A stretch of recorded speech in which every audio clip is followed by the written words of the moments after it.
बिस्मिल्लाहिर्रहमानिर्रहीम, अस्सलाम वालेकुम। मैं हूं सैदी काज़मी। आप देख रहे हैं फेसबुक और यूट्यूब। मेरे साथ अभी बड़ी अच्छी एनालिस्ट समीना पाशा मौजूद होंगी। उनसे हम बहुत सारे मुख्तलिफ मौज़ूआत पे बात करेंगे। केसेस पर आगे लाए अमल क्या है, वोट दे दिया, अभी तक जो मसाइल हैं वो सारे। लेकिन सबसे पहले मैं जल्दी से आपको कुछ खबरें अपडेट दूं। इमरान खान की अभी जो तबीयत है वो ठीक नहीं है। वो शेर अफजल मरवत ने ट्वीट भी की। मैंने रात को लतीफ़ खोसा साहब से पूछा, उन्होंने कहा तबीयत ठीक है, लेकिन शेर अफजल मरवत ने बताया कि दांतों में तकलीफ है, इन्फेक्शन है और आंखों में उन्हें तकलीफ भी है। 70 साल की उम्र के बाद ये सारे मसाइल आपको पता है बड़े आम है। लेकिन इमरान खान 85% मैंडेट लेके पाकिस्तान के मकबूल तरीन रहनुमा है। और इस वक्त जो सूरत हाल है, अगर उन्हें ये बेसिक नेसेसिटी जो है, इंसान का बुनियादी हक है, अगर ये नहीं दिया जा रहा तो ये पाकिस्तान की कौम को इस पर एहतजाज भी करना चाहिए, इस पर बोलना भी चाहिए। और इतवार को जो आपका पुरअमन एहतजाज है उसमें भी इस मामले को सर फहरिस्त रखें। तमाम वकला तक भी मेरी ये दरख्वास्त है, जहाँ जहाँ तक आप इस मैसेज को ज़्यादा से ज़्यादा प्रमोट करें। शेर अफजल की ट्वीट को उठा के प्रमोट करें, लोगों को बताएं कि ये ज्यादती हो रही है इस शख्स के साथ जिसने पाकिस्तान का हमेशा नाम पूरी दुनिया में बुलंद किया। और ये बेसिक ह्यूमन राइट्स का भी इशू है, इस पर भी इंशाल्लाह ज़रूर आगे बात करेंगे। लेकिन इसके साथ साथ पेशावर हाई कोर्ट में 5 रुकनी लार्जर बेंच बन गया। मखसूस नशिस्तों का मामला जो चीफ जस्टिस है इश्तियाक इब्राहिम साहब वो सुनने जा रहे हैं। ये 5 रुकनी बेंच बड़ा अहम मामला है मखसूस नशिस्तों का। ये 23 का नंबर पूरा करके आपको पता है 2/3 अक्सरियत लेना चाहते हैं। लेकिन अब ये मामला रात लतीफ़ खोसा साहब ने भी तफसील से मेरे साथ बात की। इसमें हालत तो इनकी मैंडेट की आपको पता है, अटक से गुजरात तक ले लें, आप पिंडी ले लें, इस्लामाबाद ले लें, ये सारी की सारी नशिस्तें कराची समेत ये किसी भी जगह पर मैंडेट नहीं जीते हुए। ये इलेक्शन 100% आप जानते हैं इन लोगों का भारी तादाद में जो तरीके इंसाफ का मैंडेट छीना गया, ये बहुत बड़ी ज्यादती है। इसीलिए अब पुरअमन एहतजाज का मामला इंतहाई अहम है। और पुरअमन एहतजाज के मामले में तरीके इंसाफ को याद रखना होगा कि अपने उन रहनुमाओं पर भी नजर रखें जो आपको इस एहतजाज में नजर ना आए। इन तमाम लोगों की निशानदेही जरूर करें, हम इनसे सवाल पूछेंगे। जहां भी तहरीक इंसाफ की हुकूमत बनी, इनके पास मैंडेट आया, आप लोगों का वोट का हक आया, जहां भी कुछ थोड़ी सी भी आपको चीज जो है वो नजर आए कि जो किसी लिहाज से भी बेहतर नहीं है, उसका सवाल बनता है और उनसे पूछा जाएगा बार बार। जैसे एक छोटा सा मामला अभी केपी में भी काबीना बनी है, शहराम तरक्की के भाई उसमें मौजूद है, फैसल तरक्की साहब।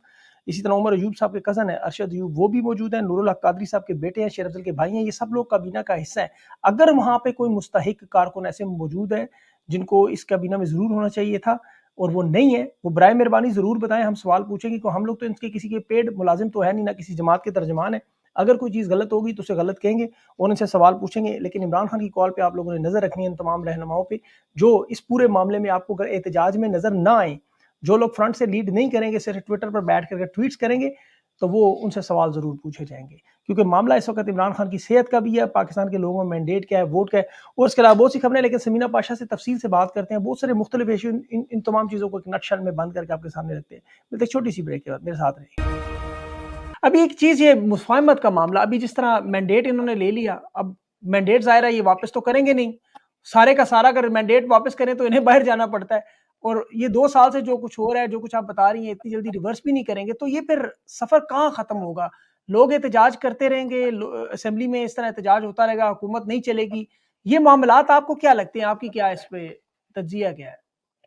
ये तो आपने बिल्कुल दुरुस्त बात कही है कि अगर मैंडेट वापस ही करना होता तो फिर छीनते ही क्यों और वो भी हम्म, इस भोंडे अंदाज से क्यों छीनते कि जिसमें पूरी तरह से बरहना हो गया पूरा सिस्टम, आपका पूरे कारिंदे तक वाजे हो गए और कौन हम्म, कौन एलिमेंट किधर किधर से किस तरह उसने बेचारे ने सहूलत कारी की, किसी ने जबरन, किसी ने जानबूझकर, किसी ने मर्जी के साथ समझौते की वजह से। तो वो हर चीज इतनी अया और भोंडे अंदाज से आपने की कि वो सबको सब कुछ अब अया हो गया है। तो ये बात तो साफ है फिर कि ज़ाहिर है वापस करने के लिए तो मैंडेट नहीं छीना था।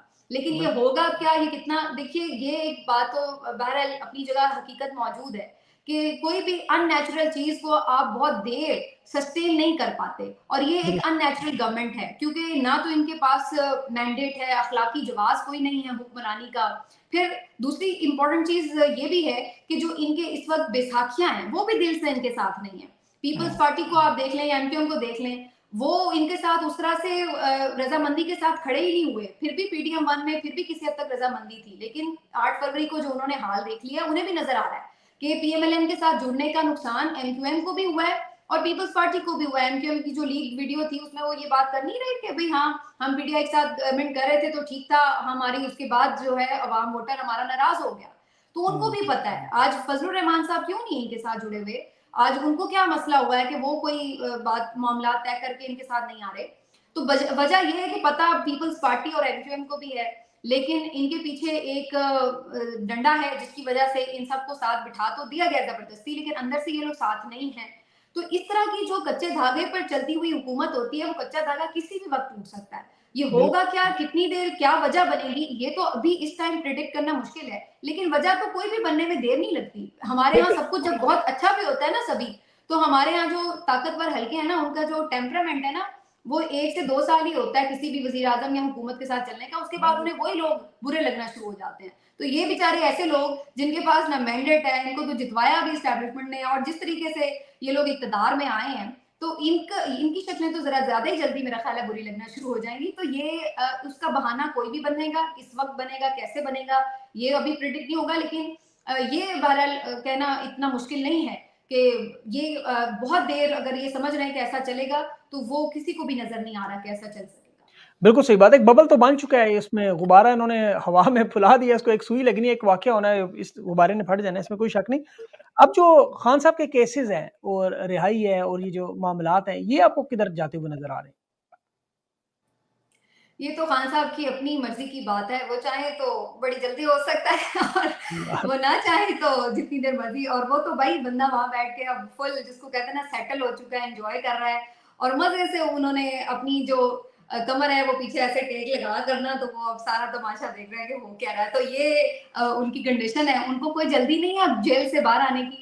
परेशान अब वो हैं जिन्होंने इन्हें जेल में डाला था और मज़े की बात ये कि जब वो गिरफ्तार करना था, हो नहीं रहे, हो नहीं रहे, हो नहीं रहे गिरफ्तार, वो एक मसला बना हुआ था। अब ज़्यादा बड़ा मसला ये बन गया है कि ये जब रिहा निकालें कैसे? होंगे तो क्या हो जाएगा, रिहाई कैसे होनी है? तो सही बात। ये असल बात ये है कि वो डील नहीं कर रहे हैं। ये बहुत खबर चल रही है कि कुछ और बाहर के लोगों हुँ, को, दोस्त ममालिक को, शहज़ादों को, पता नहीं किस-किस को, फ़रिश्तों को, शहज़ादों को, किस-किस को राज़ी किया जा रहा है कि भाई जाके उससे बात करवा दो, मनवा दो उसको, लेकिन वो नहीं इस तरफ आ रहे कि उन्होंने कोई सेटलमेंट नहीं करनी। तो इस वजह से मुझे लग रहा है कि अभी फ़िलहाल खान साहब जेल में रहेंगे। उनका अपना मूड नहीं है अभी बाहर आने का, और ये अभी जिस तरह से न्याज़ी साहब भी बात कर रहे थे, तो वो भी बात बिल्कुल अपनी जगह ठीक है कि अगर इक़्तिदार की सियासत करनी होती, अब तो मेरा ख़्याल है वो तमाम लोग सभी वैसे जो ये हमेशा बात किया करते हैं जनरलाइज़्ड वे में कि जी पाकिस्तान में तमाम ही सियासतदान जी इक़्तिदार की बात करते हैं, सबको जी कुर्सी चाहिए होती है, सभी एस्टैब्लिशमेंट से हाथ मिलाना चाहते हैं क्योंकि वो चाहते हैं उन्हें इक़्तिदार मिल जाए। तो यहाँ पर आपको एक डिफ़रेंस फ़िलहाल कम से कम इस वक़्त नज़र आ रहा है। पहले शायद खान साहब भी उनसे भी गलतियाँ हुई होंगी सियासी तौर पर, वो भी कभी एस्टैब्लिशमेंट के कहने में बहुत कुछ उनके साथ हैंड इन हैंड थे। इसमें हमें कोई वो अगर हम बेस्ड उस पे एनालिसिस करें 2014 का धरना हो या 2018 में उनकी एक उन्हें ज़ाहिर है सपोर्ट हासिल थी। तो वो चीज़ें मैं ये नहीं कह रही कि उन्होंने जितवाया था लेकिन उनकी वो कॉन्फ्लिक्ट तो ज़बरदस्ती थी कि पीछे आके जितना खड़े हो जाता है। जाते हैं ना, बंदा क्या करे अब जिस तरह अभी हाँ। खड़े हैं, अली अमीन गंडापुर के पीछे खड़े हैं, अब वो अली अमीन गंडापुर क्या करे बेचारा? कैसे उसको कहे तुम मुझे अब तुम मैं यही बात कह रही हूँ कि वो, लेकिन चलिए उस वक़्त खान साहब को भी कोई ऐसा मसला नहीं था कि अगर खड़े हैं तो ठीक है, वन पेज है, ओके फाइन, सब अच्छा चल रहा है। अब बात ये है कि लेकिन अगर यही बात है कि खान साहब ने इक़्तिदार की ही सियासत करनी होती तो उनके लिए बहुत बेस्ट चॉइस ये थी कि वो पीपल्स पार्टी के साथ, जबकि वो विलिंग थे उनके साथ बात करने के हुँ, लिए, मिलके इक़्तिदार बना लेते अपनी गेम, और आगे बिल्कुल, फिर जब आप एक दफ़ा बना ही लेते हैं हुकूमत, तो फिर आप खुद ब खुद अपने बहुत सारे रास्ते के कांटे चुन सकते हैं। चुन सकते लेकिन हैं। उन्होंने ऐसा नहीं करना था, हुँ, इसलिए क्योंकि उनको इक़्तिदार नहीं चाहिए था। वो इस वक़्त यही बात कर रहे हैं कि अब जब इतना स्टैंड लिया ही है और जब 2 साल आपने इस बात के लिए जद्दोजहद की है कि जो मुल्क में एक बिल्कुल सिविलियन सुप्रीमेसी हो, सिर्फ़ नारे की हद तक ना हो, उसके लिए जद्दोजहद अमली तौर पर करके दिखाएँ। ये नहीं कि नारा वोट को इज़्ज़त दो का आप लगाते रहें और जब बात बन जाए तो फिर आप सारे नारे भूल-भाल के अपने हाँ, वोट को बूट को इज़्ज़त इज़्ज़त दो देनी वाली शुरू बात कर दी। करें। जी, सही बात तो है, वो वोट अब की जगह उन्होंने उसको अमली तौर पे साबित भी किया है कि अगर वो ये बात कर रहे थे कि जिन्हें हकीकी आज़ादी चाहिए, तो वो आज भी उस पे खड़े हैं कि इसका मतलब हकीकी आज़ादी अभी नहीं मिली है। जो अवाम ने आज़ादी से वोट डाला, वो आज़ादी से डब्बे के साथ निकला नहीं है। वो कहीं और पहुँच गया बेचारा वोट। तो इसलिए वो इस हकीकी आज़ादी के नारे, वो सिर्फ़ नारा नहीं वो बनाना चाह रहे हैं, अब वो उसको चाह रहे हैं कि उसके ऊपर अमली तौर पर अमल भी हो और वो फिर सही तौर पर अवाम की ही ताकत के साथ इक़्तिदार पर अगर बैठते हैं तो बैठें, वरना वज़ीर-ए-आज़म की कुर्सी, ये सब चीज़ें मेरा ख़्याल है कि उनके लिए बड़ा आसान ऑप्शन था अगर वो पीपल्स पार्टी के साथ जॉइन करके करना चाहते तो। लेकिन ये जैसे मैंने शुरू में आपको बात कर दी कि खान साहब की मर्ज़ी है कि वो जितनी देर मर्ज़ी जेल में रहना चाहते हैं। ये बात आपने बिल्कुल दुरुस्त की है क्योंकि वाक़ई देखिए अगर जितने भी लोग उस देखने सुनने वाले वो ये देख रहे हैं कि इमरान खान के पास तो रास्ता मौजूद है कि वो जब चाहें इनके साथ मुफ़ाहमत कर लें। लेकिन इनके पास कोई रास्ता मौजूद नहीं कि अब इन्होंने जो सेटअप बना दिया है, अब इसको तोड़ना इनके लिए मुमकिन नहीं, 2 साल के जो ज़ुल्म उसे रिवर्स करना मुश्किल है। तो इनकी लिस्ट लंबी होती जा रही है वाक़ई। अब ये मामला कोई थर्ड पार्टी बीच में नेगोशिएट करे तो करे, इसके अलावा रास्ता दोनों पार्टियाँ एतमाद तो नहीं कर रही हैं आपस में। इसमें एक और अच्छा चीज़ भी है सभी जी, जी। कि ये सब ना एक-दूसरे के, वो पंजाबी में कहते हैं, काने हुए पड़े हैं। एक-दूसरे के साथ इस तरह के कॉम्प्रोमाइज़ेज़ कर लिए हैं कि अब एक-दूसरे के साथ ना चाहते हुए भी ये शादी जो है ना वो निभानी पड़ रही है।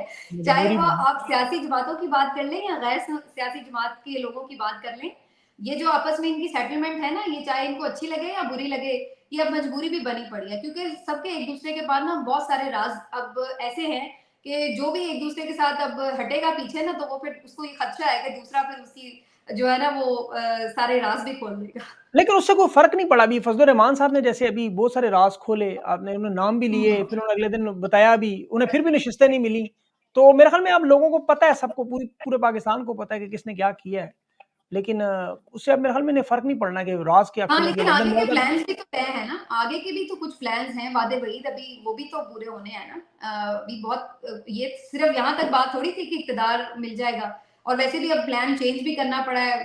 यानी शहबाज़ शरीफ़ साहब को वज़ीर-ए-आज़म बनाना पड़ा है, और आगे ज़ाहिर भी फिर चीज़ें हैं जो उसमें मेरा ख़्याल है फिर वो वक़्त के साथ थोड़ी बहुत अमेंडमेंट भी हो जाती है ना प्लान में, शहबाज़ शरीफ़ ने नेगोशिएशंस आज में। मुफ़ाहिमत की जो बात की कि 2 साल से जो लोग कम उनकी सज़ाएँ जो है माफ़ की जाएँगी, जो लोग अभी जेलों में हैं। तो इसमें न्याज़ी साहब जैसे ऐसे ज़ुबैर जैसे लड़के हैं जो 10 महीनों से अपने घरों से बाहर हैं और मुश्किलात में भी हैं और इतने ज़्यादा वांटेड हैं, इनके पीछे ऐसे हाथ धो के पड़े हुए हैं। तो इन्हीं लोगों को भी आपको लगता है कुछ रिलीफ़ मिलेगा, इन लोगों को कुछ रास्ता मिलेगा कि ये रास्ता जब तक इमरान खान का नहीं तय होता? हाँ, मुझे लगता है कि कुछ ना कुछ थोड़ा बहुत आहिस्ता-आहिस्ता मिलना शुरू होगा रिलीफ अल्टीमेटली, और खुद हुकूमत की भी ये मजबूरी होगी कि थोड़ा-सा इनको जिस तरह से वो टफ टाइम मिल रहा है ईवान में, वो कुछ ना कुछ बैकडोर भी कोशिश करेंगे कि इनको कुछ लो, कुछ दो, कुछ इनके साथ सेटलमेंट करके कुछ रिलीफ पहुँचवा के किसी तरह उनको भी थोड़ा-सा कूल डाउन करने के लिए राज़ी कर सकें। तो मेरा ख़्याल है कि अभी आपने देखा भी है कि कुछ ज़मानतें होना शुरू हो भी चुकी हैं। अब ताइबा राजा जो हैं, वो काफ़ी जी, दिनों जी। बाद बाहर आने में कामयाब हुई हैं। और भी काफ़ी सारे वर्कर्स का मैं ये सुन रही हूँ, वो भी आहिस्ता-आहिस्ता उनकी जी, ज़मानतें भी जी, हो रही बिल्कुल। हैं। तो इस बात के लिए एक बेहतर उम्मीद मौजूद है कि आहिस्ता-आहिस्ता, और केपी में तो अब ज़ाहिर है हालात काफ़ी बदल जाएँगे, वहाँ तो ख़ैर उनकी अपनी हुकूमत बन गई। तो पंजाब की जो सिचुएशन है उसमें भी हमें कुछ ना कुछ नज़र आएगी सिचुएशन बेहतरी की तरफ। क्योंकि जब देखिए अब आप एक स्टेक होल्डर बन गए हैं, तो आपको इग्नोर करके तो बात नहीं चलेगी ना, अब आपको एंगेज तो करना पड़ेगा। तो जब आप एंगेज करते हैं किसी को, तो ज़ाहिर है फिर उसकी कोई ना कोई बात भी आपको माननी पड़ती है। तो इसलिए हुकूमत की भी ये मजबूरी होगी कि कुछ ना कुछ उनके साथ एडजस्टमेंट करके उन्हें कायल किया जा सके कि आप भी थोड़ी हमें बात करने दें असेंबली में, या कुछ मामलात में हेल्प आउट करें, हमें कानून ऐवान चलने दें वगैरह-वगैरह। तो 100 तरह की वो होती हैं फिर। तो मेरा ख़्याल है कि अल्टीमेटली कुछ ना कुछ इनको रिलीफ मिलेगा। अच्छा, आखिरी बस सवाल है आपका, काफ़ी मैंने वक़्त लिया। मईशत के हवाले से भी जो मामलात हैं, वो तो हमारे सामने हैं। मुल्क तकरीबन दिवालियापन के करीब है, आईएमएफ पैसे शायद दे ही दे इनको, अभी की डील हो जाए अभी 6 से 9 मार्च में शायद। लेकिन इसके बावजूद सब इशारे इस तरफ हैं कि ये चलाना बड़ा मुश्किल काम है। लेकिन आपको लगता है कि ये फिर भी किसी न किसी तरह इसको खींच-तान के 6 महीने, 8 महीने तक ले जाएँगे? अमेरिका का इलेक्शन भी है, उसके बाद फिर मामलात तभी बदलेंगे? ये बिल्कुल आपने एक इम्पोर्टेंट फैक्टर बताया है कि अमेरिका का भी इलेक्शन है, उसको भी देखना होगा। वहाँ पे अभी तक जो खबरें आ रही हैं, अगर उन्होंने जी। चीफ इलेक्शन कमिश्नर सिकंदर राजा सुल्तान ना बना दिए, तो फिलहाल तो ये नज़र आ रहा है कि ट्रंप जो है वो इलेक्शन जीत सकते हाँ, हैं। तो बिल्कुल, बड़ी उसके क्लियर है। हाँ, तो इसलिए अगर वहाँ पे, और वो आप देख चुके हैं कि इलेक्शन कैंपेन में भी वही बात खुलेआम इमरान खान साहब के लिए अच्छे अल्फाज़ इस्तेमाल कर चुके हैं कि वो मेरे फ्रेंड हैं और वगैरह-वगैरह, और हमने देखा भी था कि उनके दौर में इमरान खान जी, साहब ने जी। दौरा भी किया था, तो वो सब चीज़ें। तो वो भी एक चीज़ है। फिर देखिए एक और बड़ी इम्पोर्टेंट बात है, जहाँ मईशत की आपने सवाल किया है। मुझे लगता है कि आईएमएफ तो इनसे कर लेगा नेगोशिएट, इनिशियली इन्हें पैसे भी मिल जाएँगे, वो चीज़ें भी शायद आगे बढ़ जाएँ। लेकिन वो सिर्फ मसले का हल नहीं होगा ना। जब आप कर्ज जी, लेंगे, फिर उसके ऊपर कर्ज वापस कर देंगे, थोड़ा-सा कर्जा रीशेड्यूल हो जाएगा, चलो भई ज़्यादा से ज़्यादा वो यही आपकी मदद कर सकते हैं। लेकिन जब तक आपकी मईशत का पहिया हकीकी मानों में नहीं चलेगा, तब तक आप अपनी वेल्थ जनरेट नहीं कर सकते। और जब तक आपकी अपनी वेल्थ जनरेट नहीं होगी, इन्वेस्टमेंट नहीं आएगी, मईशत का बिल्कुल। पहिया तेज़ी से नहीं चलेगा, ग्रोथ नहीं होगी मुल्क में, उस वक़्त तक आप इस काबिल नहीं होंगे कि आप इस कर्ज़े के चुंगल से निकल सकें। और ये सब बिल्कुल। कुछ तभी मुमकिन होगा जब मुल्क में एक स्टेबल हुकूमत होगी, एक ऐसी हुकूमत होगी जिसको अवाम का एतमाद भी हासिल होगा, और फिर बिल्कुल। जो इन्वेस्टर है वो भी बिला खौफ इन्वेस्टमेंट करे, चाहे वो अंदरूनी इन्वेस्टर हो, चाहे वो बैरूनी इन्वेस्टर हो। देखिए सभी आप भी यहीं पर हैं, आपने देखा होगा, एक साल से सही। हम ये सुन रहे थे $25 अरब यूएई दे देगा, $25 अरब फलान दे देगा, 25 वो एक चुवानी नहीं किसी ने दी अभी तक। तो बात ये है कि अभी आईएमएफ से जो चलिए कर देगा निगोशिएट, वहां पे अमेरिका अभी चूंकि उनके साथ अभी ठीक है इस गवर्नमेंट के साथ, तो वो कर देगा उनके मामला, लेकिन इवेंचुअली आपके मुल्क में इन्वेस्टमेंट, खुशहाली, मईशत का पहिया, ये सब चीजें उसी वक्त चलेंगी जब आपके मुल्क में स्टेबिलिटी होगी। और जब तक आप हकीकी अवामी नुमाइंदों को मैंडेट नहीं देते, तब तक आपके मुल्क में माशी इस्तेहकाम तो फिलहाल माशी इस्तेहकाम इसलिए नजर नहीं आएगा क्योंकि सियासी इस्तेहकाम नजर नहीं आ रहा। बिल्कुल दुरुस्त, बिल्कुल। आपने बड़ी तफ़सील से बड़ा खूबसूरत जवाब दिए समीना, इसीलिए आपका तज़िया मुझे हमेशा पसंद आता है। और थैंक यू बहुत-बहुत सो मच। शुक्रिया, आपने अपना कीमती वक़्त दिया और ये अहम बातें जो थी इस पे डिस्कशन की। इंशाल्लाह I will be in touch with you again. Thank you so much.